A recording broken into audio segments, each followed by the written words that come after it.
Welcome! It's your friendly neighborhood Badger here, and I'm back to talk about the Path of Exile Ultimatum Game Balance Manifesto. Now, I'm sure a lot of you have been waiting for this video, and you may have already seen some other videos from content creators coming out about all of this news, and there's a lot of different opinions on how people are treating a lot of this information right here. There's some really, really good takes that I've seen, some takes that might not be fully covering all aspects of what's actually written here, but I would like to just fully preference this video with go and read this manifesto for yourself. Try not to get too influenced by myself or any other content creator about our own opinions, because you, as an individual playing this game, everyone plays the game differently, so you're going to take something different out of this manifesto. So jump onto the manifesto, read along with me, disagree, agree with anything that I say, and let me know in the comments below. All right? Awesome. Let's talk about it. Now, I'm not going to read every single word. It will be a little bit of a kind of summary, but really trying to explain almost every single paragraph of exactly what it means for how much those nerfs are going to be and how much those buffs are going to be. All right, let's go. So we're going to start right here for the balance changes relating to new life costing skills. As we know by now, low life is counting as being on 50% or below instead of 35% or below. This also includes things like low mana and low energy shield. Now, there are some uniques in the game that do count on low mana, so this is an interesting change there as well. So it makes the change a little bit more obvious. So when you look at your health globe, you can pretty much tell whether you're on low life or not on low life, depending on, hey, is that glass half full or is it glass half empty? You're able to pretty much see right there. Now, there are a couple of balances, as is stated right here. The punishment curse effect that causes enemies to take more damage while on low life have been reduced in power, as it now takes effect for a larger portion of the monster's life. Right to begin with here, I'd just like to quickly address something that's going to come up a lot in the manifesto, where you can read something on a surface level and only see a nerf, but it is important to take into all of the aspects of what's actually being written to understand whether it's a nerf, whether it's a rebalance, or whether it could actually be a buff.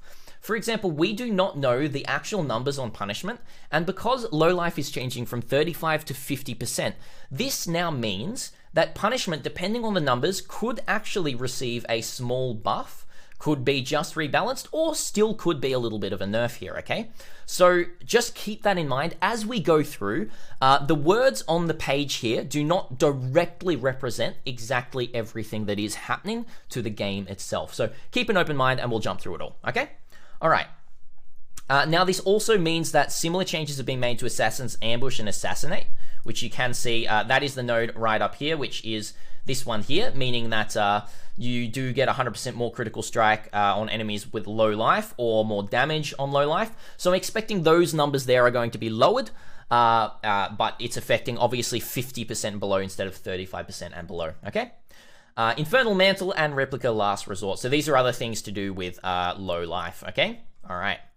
Now, the Blood Magic support has been split into 2 gems, as the lack of damage multiplier made it a poor choice for primary skills. Now, each of these new supports is balanced for the appropriate use case. We still don't know fully exactly. I think one of these has been talked about. The, I can't remember what it's called, but you know, the one that basically converts an aura to reserving your life and gives it increased aura effect. That's one of them. Do we know the other one? I'm not actually quite sure. I can't quite remember. Anyway, we're not going to talk about that too much. All right.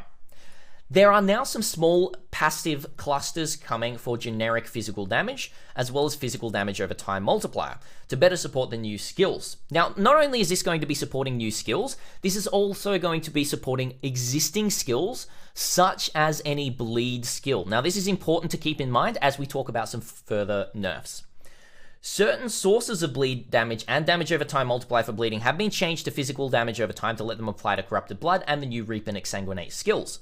These include the Gladiator's Gratuitous Violence, which is the notable, which is quite interesting here. So the more damage with bleeding, I expect is going to be changing to more damage with physical damage over time, or giving physical damage over time multiplier.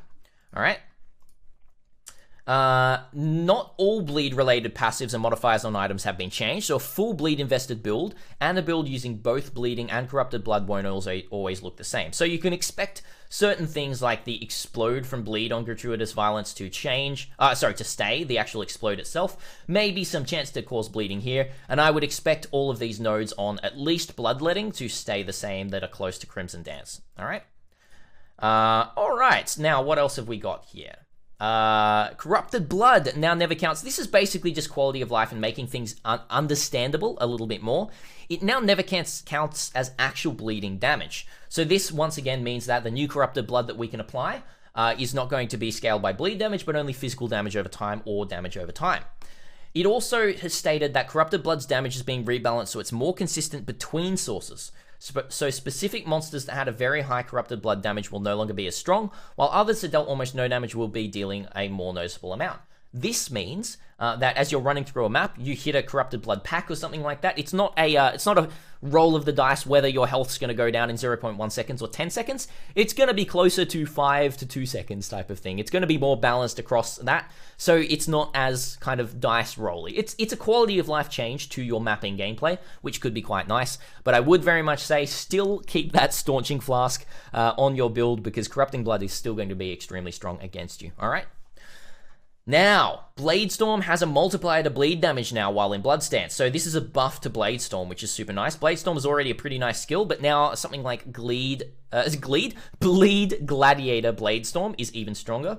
So it's similar to the multiplier on Lacerate to enable bleeding builds with the blood-themed skill. Now, this next node right here is one that a lot of people are talking about and saying that it's completely destroying bleed and poison builds.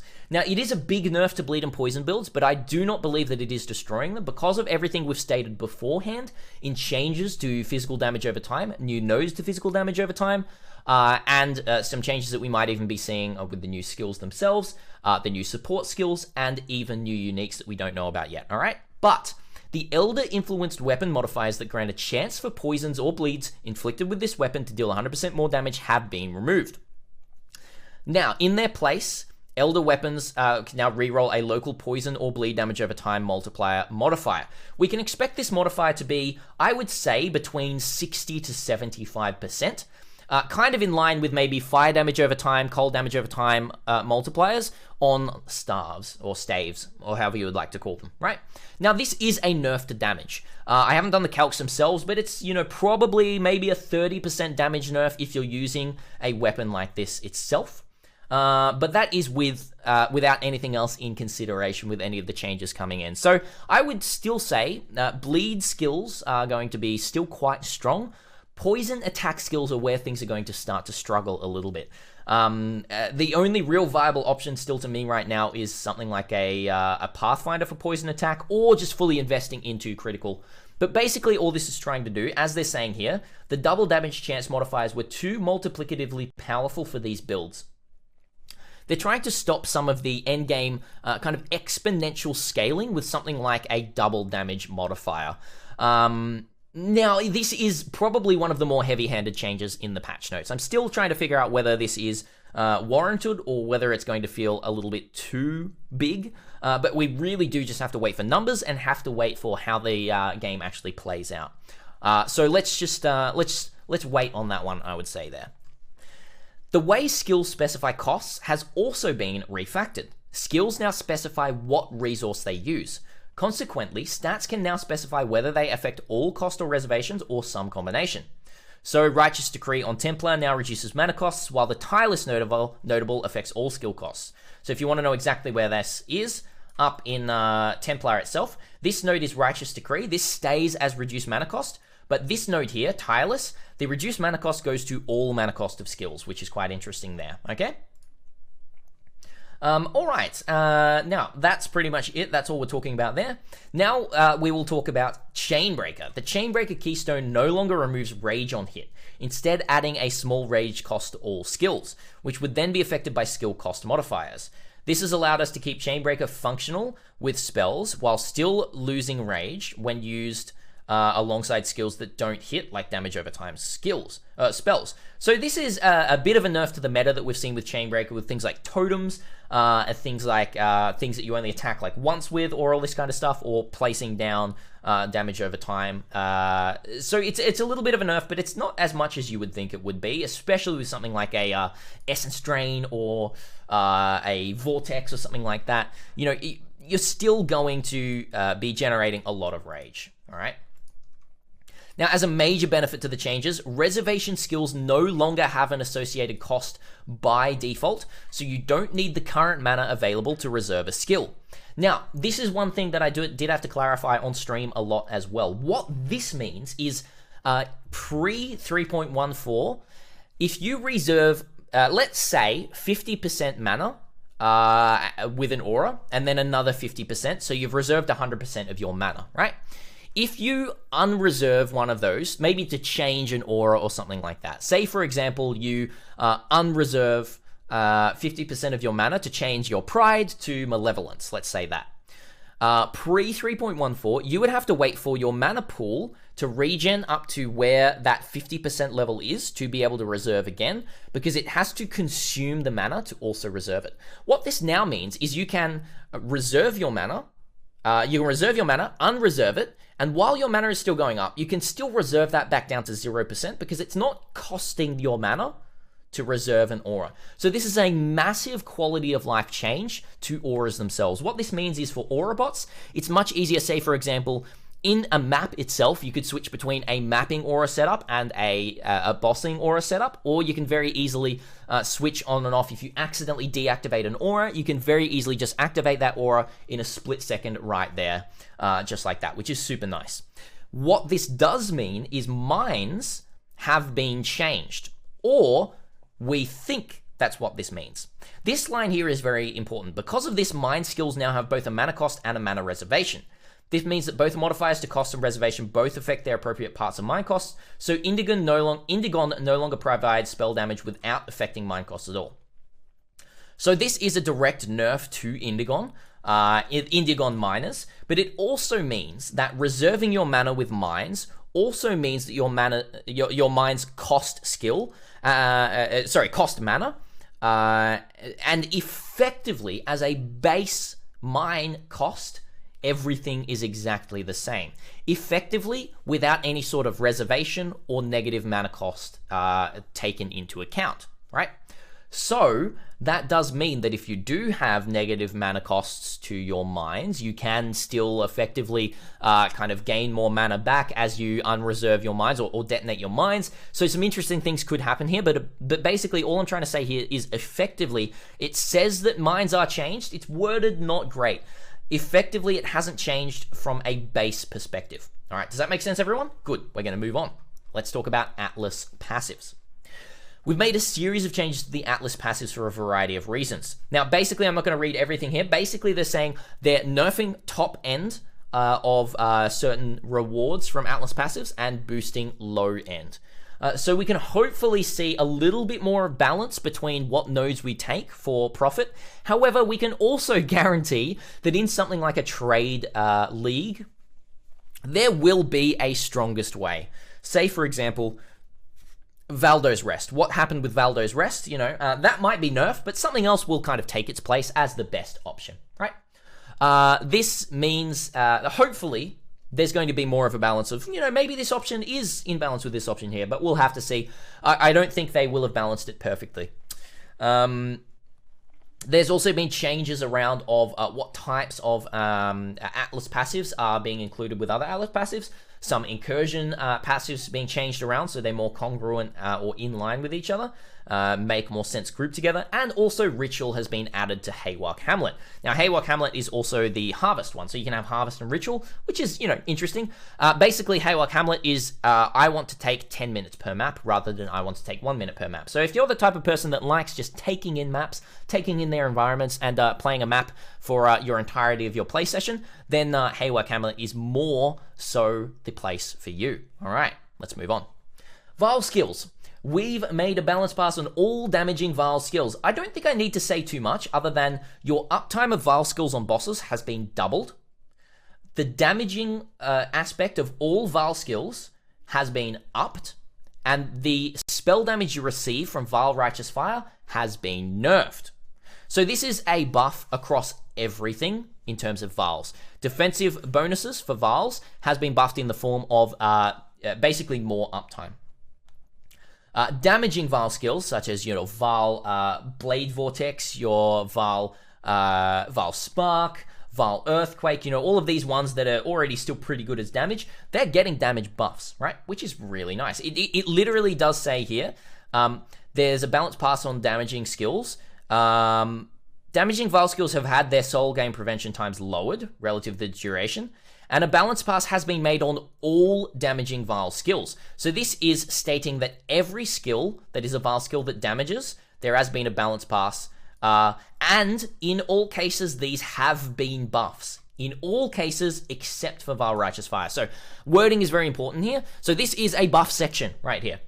With the exception of Vile Righteous Fire being nerfed in the spell damage aspect. You know, the damage itself on Vile Righteous Fire is getting buffed as well, which is the fire damage over time aspect of the skill has still been increased, right? Everything has a buff. Very, very good. Right here, awesome. Skill balance changes. I'm going to blast through these pretty quickly, and talking about blasting, we're going to start with some blasting. Blade Blast and Blade Vortex, they have had some nerfs. Toxic Rain, General's Cry with channel skills, Seismic Cry, Carrion Golem, and Vitality. We don't have numbers yet, so let's not get too crazy yet. We don't know the numbers. We can assume that things like Blade Vortex and Blade Blast are going to be hit the hardest. Toxic Rain will be hit. General's Cry is only hit with channeling skills, so this means this is a direct nerf to Blade Flurry. I would still say General's Cry with Perforate. I do still have a build guide for that, and I think that build guide is still going to be extremely strong, so using General's Cry with Perforate, still really good. Seismic Cry is going to be a bit of a nerf to slam skills, but I think I saw Lighty saying even if it was like a 50% nerf, it's still going to be extremely strong, right? Carrion Golem getting another nerf, and Vitality is also getting a nerf. This is probably a nerf to the early game of Vitality, or potentially how Vitality interacts with Inquisitor Pious Path, right? So we'll see. Frostbomb TLDR and Wave Conviction TLDR have been balanced to have their exposures in line with other forms of exposure. There's not really much else I have to say there other than balancing and opening up options for other types of exposure rather than just having these two. Flesh and Stone now has a 35% mana reservation from 25%. So the defensive power of the skill in Sand Stance and the offensive power in Blood Stance was too high relative to other reservation effects. But they've also added a small reduction to Stance skill reservation cost in the Blood and Sand specialization cluster near Duelist to bring the cost down slightly for appropriate builds. So this does mean we can expect Blood and Sand, Flesh and Stone to be very similar if you're using, which one was it? Was it, where was the Blood and Sand stuff? Let's have a look. It was over here, right? Yeah, Versatile Stance, something like Versatile Stance, right? Yeah, it's pretty much this one here. So we can expect some reservation to come through with Versatile Stance, which is pretty interesting. Vigilance Strike basically has been nerfed. The duration has been nerfed, and instead it grants a shorter Fortified duration than a high-level Vigilance Strike. So the base Fortified duration now scales with gem level, rather than through an increased Fortified duration stat. So previously, players could gain 30 seconds of Fortify from 2 sockets and a single duel, which was far too cheap for the defensive power offered. All right, brilliant. Now, lastly, Divergent Berserk alternate quality now grants 0.25% more spell damage per quality from 1%. To put in context, this is a 75% nerf, but this also means that some builds legitimately were getting with high investment, were getting 100% more spell damage, 20% or more than 20% damage taken, less damage taken, 30% or higher, more move speed. What this is basically meaning is Berserk is still a very strong skill, even the Divergent Berserk, but in high investment, you can still get up to 20% more spell damage. Low investment, you're still going to be getting things like 5% to 10% more spell damage, just from hitting Berserk, as well as the defensive and move speed aspects of this skill here. So it was providing too much damage to spellcasters when paired with effects that increase gem quality, such as enhanced support. I entirely agree with this. This was totally out of hand, and this nerf has brought it back in line with other things right here. I can't help but say it's getting the alternate quality aura effect attention right here. So yeah. All right, now general balance changes. This is really cheeky from GGG right here, but also covering their bases. It's all nerfs, right? Everything that we're expecting from down here, all of this stuff, is all nerfs, what we're going to be reading here. So first of all, quivers as caster offhands. Things like critical strike chance, critical strike multiplier, damage over time multiplier, and chain modifier, so those 4 things on quivers now only apply to attacks or bow skills. The Signal Fire and Rigwell skills unique quivers have also had their physical damage added as fire, and projectiles fork modifiers to be changed with attacks only. Now, I do want to clarify some things here. This is not affecting, once again, not affecting Toxic Rain. Toxic Rain is an attack. This is not affecting bleed bow skills. They are bow skills. It will not affect those. The things it is affecting is spells. Now, a lot of people are saying that this is basically killing ED Contagion. It's not. It's a nerf to 1 damage over time multiplier stat on ED Contagion, and you can still use a spell bow. There is nothing stating here that these modifiers are being changed on bows. It is only on quivers. Quivers as caster offhands. People are also getting caught up with this right here. Bows with a quiver could outclass, but it is directly only affecting quivers, okay? Now, this is a big nerf to something like a crit fire blade vortex, right? You're getting critical strike chance and critical strike multiplier nerf. So it's really, really big with something like that, right? But attacks themselves, nothing is being changed with quivers, all right? I'm seeing an ouch ice shot in chat right now. I think that's a joke, but ice shot is not getting affected at all. Same with all other bow skills and attack skills, as I am stating. Okay.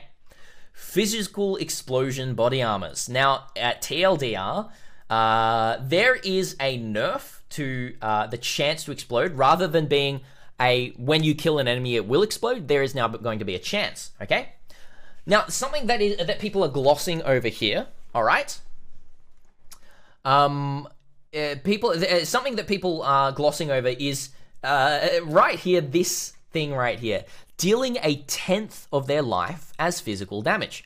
This is a direct buff to that line of the explode chest. So this means that when you explode, it will be dealing more damage. However, you will be exploding a lot less. We can expect, they're also adding a new lower tier influence. So there will be tier 2, tier 1, and elevated. So there will be 3 tiers. We can expect something like 10%, 20%, 40% maybe, or 10, 15, 20, probably not that low. I would say 10, 20, 40 is probably the best, right? With enough area of effect, you can still explode full maps, I would say, with a main influence explodey chest, and it's actually going to be dealing more damage and feel just as powerful if you have enough area of effect, all right? It will no longer reliably wipe out packs of monsters through a chain reaction of explosions, but it will still chain, which is pretty great. Okay, now harvest monster life. We're going to move on from the physical body armors right there. Sorry, I'm just cutting because Judy looks like she wants to talk to me. 1 second, I'm just going to pause. Okay, moving on to harvest monster life. The base life of all harvest monsters has been reduced by 30% to 50%, but harvest machinery gives monsters around 100% extra increased life on average. So the intention, as they're saying here, is no difficulty change in Harvest, but a big nerf to monsters created with Desecrate. So basically, this is a nerf to Detonate Dead builds that use the Primal Crush Claw, I think it's called, which had an absurd amount of life on it. Now, once again, I've seen a lot of people complaining that this is destroying Detonate Dead, but it just is not. The way that Detonate Dead scales is so good for things like solo self-found or just through grinding through maps themselves, that this nerf is just basically taking off some of the top-end damage from Detonate Dead. So instead of going into a boss like a Maven or something like that and having a Primal Crush Claw there, instead of seeing small damage, massive damage chunk, you're going to be seeing small damage, medium damage chunk, all right? It's still going to be very strong, even summoning something like this, okay? So it's to address Corpse Explosion builds getting a significant damage boost from having Spectres of specific Harvest monsters. They say the strategy will still work, but the difference in monsters used won't be so significant, exactly as I explained right there for you, okay? Brilliant. Now, moving on to Hex Proof. Now, this is a really big change right here, which is a pretty interesting one. Modifiers that allow your hexes to affect hexproof enemies, such as the Cosprey's Will, unique body armor, and some other things like like modifiers from auras of rare enemies and things like the occultist ascendancy. They no longer allow your hexes to affect yourself while you have hexproof. What does this mean? Goodbye, self-curse headhunter. Now, this is really interesting because you can still technically self-curse and use a headhunter and gain bonuses from headhunter self-cursing. However, if you were to happen across a mob, a rare mob in a map that has a hexproof mod on it, and you were to steal that hexproof mod, you would go from Mega Ultra Chad 3-story building scale size, 6 million attack speed, to normal, pitiful, small, little witch. Okay? Instantly. And it would be very funny to watch. Now, I'm really wanting some people to still try Self-Curse to see what happens here, because it's going to be really interesting. I actually joke about that. It's not actually going to do that. You're still going to keep your buffs. Is the big thing here. That was actually a bit of a joke. You still, as far as I can see here, you're still keeping your headhunter buffs, but you're losing the duration that you would have gained from temporal chains from those buffs, right? So it's not actually killed. There's my overreaction right there. As far as I can tell, it's not actually killed, right? But let's move on from there. Poison Sexton. The Sexton modifier, which granted players increased damage and movement speed for each poison on them, has been removed. Savvy players could run every map with this Sexton effect applied, usually through fracturing specific maps and the Harvest map enchantment that didn't consume Sexton uses. With certain items that allowed them to apply large numbers of poison buffs to themselves, they could achieve extreme damage and move speed with little investment. I really think that this was broken, right? Note, to partially compensate, we believe self-poison is an interesting playstyle, and we've added a new unique that retains the damage and move speed per poison stats. However, these stats will now be capped at a specific value. Now, this is kind of cool. I'm really intrigued to see a self-poison unique right here, a new unique. So a little bit of a hint there to something we may be experiencing, which is pretty cool. Okay. Now, fractured fossils and beast splitting. So splitting an item through beast crafting now applies a split tag similar to mirrored. Items that have fractured fossils used on them also gain the split tag. Split items cannot be split again and cannot have imprints made of them or applied to them. So this is the only thing that split applies to. Now, a lot of people are asking me, oh, does split mean that we can't craft on it anymore? No, you can craft on a split item as much as you want. It just means that you cannot split it again, and you cannot use an imprint on it, or use a imprint that you used before you split to revert that split, okay? All right, there we go. Atlas Mission Sustain. We've removed the bonus mission chance from gaining Atlas objective bonuses, as Atlas passives combined with this bonus and other mechanics were resulting in an almost endless supply of missions. We've decided to keep the Atlas passives at full strength and remove the Awakening objective bonus, so the player has the choice to invest in more Atlas missions if they desire. Now, this is probably the change that I'm a little bit confused by, because it does completely remove a section of Awakening bonus objectives, meaning it's not as important to complete your Awakening bonus, and I really enjoyed that kind of grind of completing that, but it's a completely personal thing here. However, as a plus side, you can argue that this does give more player agency to whether you want to complete more maps, or whether you want to complete certain Atlas passives to gain more master missions for certain masters, right? So in essence, I think it's going to be similar. Say, for example, if you're invested into Jun missions, into betrayal missions, right? You're going to get a similar amount of missions if you're invested into that and running the Atlas passives and the Atlas section of Jun to get a lot through there as well, all right? So hopefully, basically specific targeting is staying the same, but reducing just general kind of gaining in the masses of all of your master missions. Now, Delirium, item quantity, and rarity. Basically a massive nerf to item quantity and rarity by Delirium Fog. It now caps at maximum depth rather than 50% depth, as was previously the case. So going through your maps faster is more important to get to the ends to get the best that you can. Basically, big nerf to Delirium. There we go. Alright, we've got some passive tree changes right here. So, they are wary about how accessible normally scarce stats such as area of effect, skill effect duration, and aura effect and projectile speed are on cluster jewel notables, given you can stack multiple of the same notable on the passive tree. As a result, we've made small numerical... So, just keep in mind here, small numerical nerfs to several cluster jewels notables that grant above stats. They are not stating they are removing, they are saying they are stating that they are small numerical nerfs. 2, once again, let me reiterate, area of effect, small numerical. Skill effect duration, small numerical. Aura effect, small numerical, once again.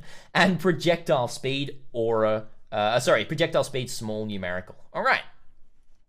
As a relatively minor ascendancy change, I actually say this is not relatively minor. I say that this is relatively major in the changes that we're seeing here. Pain Reaver has been replaced with a new passive skill on the Berserker, providing defensive benefits once you lose your life from an enemy hit. It is designed as a high-risk defensive and recovery mechanic, granting the faster leech rate from Pain Reaver more easily, but with an associated risk, which we don't quite know yet. Now, yes, I would say that is a relatively minor change. However, they've just thrown this at the end, which is the major change. The effects of the Berserker's Flawless Savagery notable are no longer limited to attacks, and the small passive apply to physical damage instead of physical damage with attacks. What does this mean? Let's go have a quick look right here. Flawless Savagery right now grants critical strike chance for attacks and 20 to 30 physical damage to attacks if you've dealt a critical strike recently. This means that you're now getting 50% critical strike chance to spells and attacks, or everything, and 20 to 30 physical damage to spells and attacks, or everything. That's a massive change and increases the viability of Spellcaster Berserker so much more, which is really, really, really great, okay? Super awesome. I really enjoy this. I probably won't be taking this in hardcore, but if you're playing softcore, it really makes the viability, especially for the new blood skills, really makes the viability increase immensely right there, which is super awesome. Okay, Immortal Ambition's Keystone, Life Leech recovers Energy Shield instead while on full life stat, is now limited by maximum total Energy Shield recovery from Leech instead of maximum total life recovery from Leech. What this means is this is a, let me just double check here. Yes, this is a direct nerf to Slayer with Soul Tether. So your increased maximum recovery per life leech right here, if I'm correct here. Oh no, maximum total, not maximum, it's increased. So the maximum is on the other one, right? Oh no, never mind. Maybe I'm getting a little bit confused. Anyway, it is a nerf. It is a nerf. Sorry about the confusion there. It is a nerf to Soul Tether in general, but it is still going to be very strong on things like Inquisitor, so we don't need to worry too much about that. However, there is still a nerf to Corrupted Soul, kind of a double nerf here. Corrupted Soul, a 5% nerf to your maximum life as maximum energy shield. Now, I think this is warranted, especially because we're getting things like Petrified Blood, and Hybrid is becoming a lot more interesting here with gaining our max life as max energy shield, which is pretty cool. All right. So the Keystone allowed life-based characters to get large amounts of energy shield very easily, in line with using Soul Tether, so it's quite interesting. Now, we've talked about Chainbreaker, but it's instead granting to cost +3 Rage. So just a nerf to Chainbreaker in skills that maybe are spells or attack a lot, or skills that don't hit, such as Bane, or totem skills and that sort of thing as well. Now, Hardened Scars no longer grants Fortify during effect of any Life Flask. It now instead grants Fortify while recovering life from a Life Flask. Notable was granting Fortify too easily to any character that could maintain uptime on a Hallowed Hybrid Flask with Enduring Prefix. Very correct here. This was a little bit of an exploit. However, this is still going to be very strong on a Pathfinder that uses something like Righteous Fire to continually degen your life. Or, for example, even using something like Blood Rage, or using a blood skill, you're still going to be recovering that life from a life flask or something like that, which is going to be pretty interesting. And then the Hallowed Hybrid Life Flask of Enduring is still going to basically keep up almost 100% uptime on Hardened Scars, all right? The Necromancer's Essence Glutton notable has had an amount of mana regenerated when you consume a corpse lowered from 8% to 4%. Now, this is a fairly large nerf, but something like Archmage Cremation is still going to be extremely viable. this is a big nerf to one single stat on one single ascendancy point. I've seen a lot of people saying that, once again, Archmage Cremation is just gutted, but it is not. It's still very playable. It's still going to be very strong. We're just not going to have as much mana regeneration. In the high end, it's looking something like, say you've got 5,500 mana regeneration. You're going to be, looking closer around the high 4,000s and that sort of thing, right? There we go. And Primal Aegis, the very last thing here, Primal Aegis from the Elementalist Bastion of Element skill now takes 75% damage per allocated notable passive skill from 100. The Aegis effect went out too strong in the Elementalist rework. To put it into real numbers perspective, 3,000 damage now goes down to 2,250 damage. It's a significant nerf, and it basically decreases the viability of Elementalist in a hardcore league, which I'm a little bit disappointed in. I don't think Elementalist was too overpowered in this regard, and it gave it something to kind of compete in some way with other kind of hardcore defenses. But now it's so much of a nerf, 25% is quite a lot, that it's considered, I would consider it not a viable option in an end game kind of hardcore build. All right, that is everything I have to say. That's all I really have to say. A TLDR, if you've kind of skipped to the end, basically the biggest nerfs are things like Chainbreaker, things like Indigon on miners, so that's a double nerf to Akane's minor mana. Sorry about that. The other big things are the Elder modifiers are getting quite a big hit, but we still don't know the extent of the other passives that we're going to be getting and everything like that, so wait for notes for that. The other thing is Divergent Berserk. Triple nerf to Akane's minor right there. And then what else is there? The other big nerfs that we were seeing. The Self-Curse, obviously, the Self-Curse nerf. And then some smaller nerfs like your Corrupted Soul giving less energy shield. And your what was the other notable called? The Immortal Ambition getting a bit of a nerf as well there. Thank you so much for watching. I hope this cleared up some things. I wanted this to be as kind of exhaustive as I could, because I know there's a lot of kind of knee-jerk reactions happening at the moment. But if you still think that things are, really going to shit, let me know in the comments below. I want to hear your honest opinion about what's happening here, because I want to be able to take in as much as I can. I think these nerfs and these changes and these buffs as well that we're seeing here are really going to be interesting in the current meta. But the meta change is really going to... we're going to see whether the meta is going to be changing much or not, just depending on how big these nerfs from these skills are right here, because these make up a lot of the meta right now. Thank you so much for watching. If you enjoy this kind of content, leave a like and hit that subscribe button down below. Classic YouTuber shill right there. Thank you so much for watching. Until next time, Badger out.